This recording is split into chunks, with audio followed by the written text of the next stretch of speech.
الحمد لله رب العالمين، وأشهد أن لا إله إلا الله وحده لا شريك له، وأشهد أن محمدًا عبده ورسوله. اللهم صل وسلم وزد وبارك على نبينا محمد وعلى آله وصحبه وسلم. يا أيها الذين آمنوا اتقوا الله حق تقاته ولا تموتن إلا وأنتم مسلمون، ثم أما بعد، فتعالوا بنا إلى أثر الأسرة في بناء الإنسان. الأسرة هي المجتمع كله، كما قال أهل العلم: فإذا صلحت صلح المجتمع، وإذا فسدت فسد المجتمع. ومن هنا أمر النبي صلى الله عليه وسلم في الزواج بحسن الاختيار، فقال عليه الصلاة والسلام: إذا آتاكم من ترضون دينه وخلقه فزوجوه، وإلا تكن فتنة في الأرض وفساد. فقالوا: يا رسول الله، وإن كان فيه؟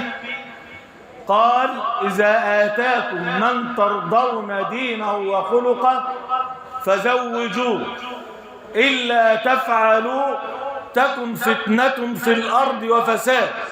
وفي رواية: وفساد عريض. قالوا: وإن كان فيه يا رسول الله؟ قالها ثلاثا: وإن كان فيه. يعني إيه؟ يعني يا رسول الله إن كان فقير والنسب بتاعه ما يليقش بنا، بس عنده دين وعنده أخلاق، اوعوا تسيبوا الاثنين دول.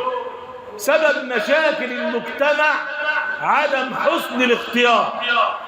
ننظر إلى المال أو إلى النسب، ولا ننظر إلى الدين ولا إلى الأخلاق، لأن الذي عنده دين هو الذي يربي. إذا أنجب، كما قال النبي عليه الصلاة والسلام: علموا أبناءكم الصلاة وهم أبناء 7، واضربوهم عليها وهم أبناء 10، وفرقوا بينهم في المضاجع. إذا كان الأب لا يصلي فكيف يلتزم الولد؟ بعض البيوت في الغالب الأب لا يصلي، بل لا يصلي الجمعة بالمرة. فإذا الولد يرى الأب لا يصلي، فكيف يكون حاله؟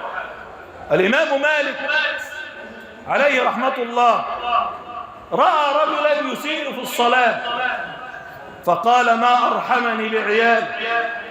فقالوا له: يا إمام، يسيء في الصلاة وتقول ما أرحمني بعياله؟ فيقول: هو إمامهم وبه يقتدون. في بعض الناس ما بخشش المسجد إلا على ظهره وهو ميت، البيوت جنب الجامع ما بيدخلهاش. سبحان الله، الإنسان ده كيف يتزوج؟ نظروا إلى الدنيا ولم ينظروا إلى الدين.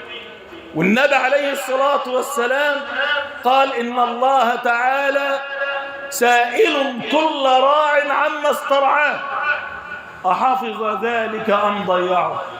ولذلك الشيطان لا ينظر إلا إلى الأسرة.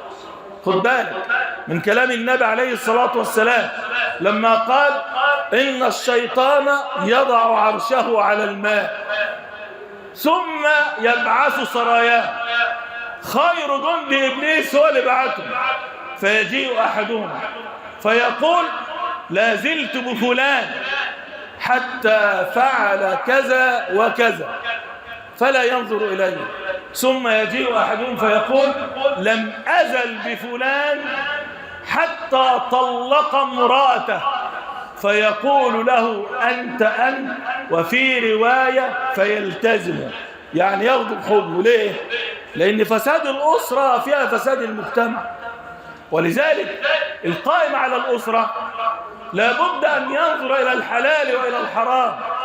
شوف سيدنا آدم لما فعل في الشجرة فأكل منها فبدت لهما سوآتهما وطفقا يخصفان عليهما من ورق الجنة. سيدنا آدم لما أكل من الحرام عوقب، وآدم عليه السلام كما قال الله تعالى فنسي ولم نجد له عزم، مش متعمد ان ياكل حرام، نسي.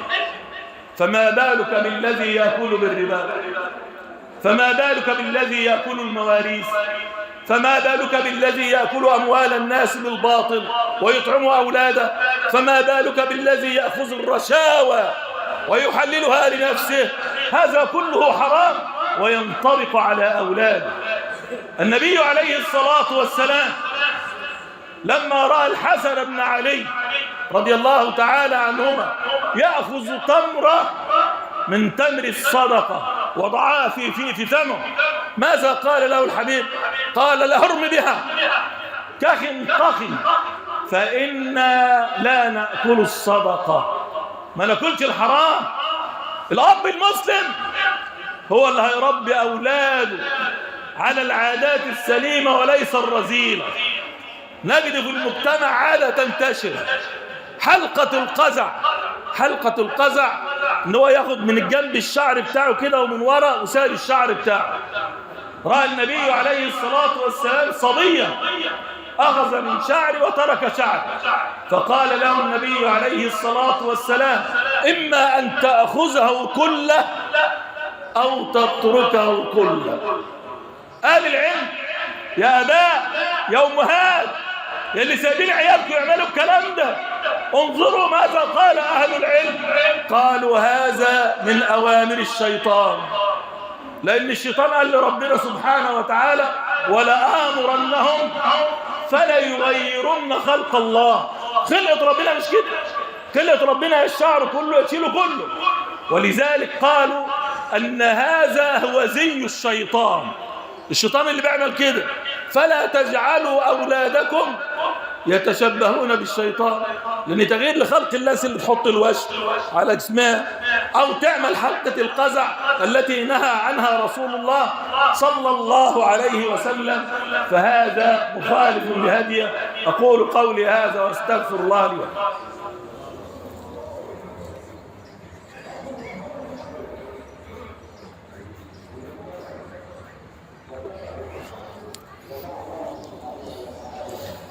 الحمد لله رب العالمين، وأشهد أن لا إله إلا الله وحده لا شريك له، وأشهد أن محمدا عبده ورسوله. عباد الله اتقوا الله. لقد فطن الغرب إلى عظمة الأسرة في بناء الحضارة، ولذلك قال أحد المستشرقين إذا أردت أن تهدم حضارة أي أمة فعليك ثلاث حاجات تعملها تهدم حضارة أي أمة. عليك بالأسرة، وعليك بالمعلم، وعليك بالقدوة.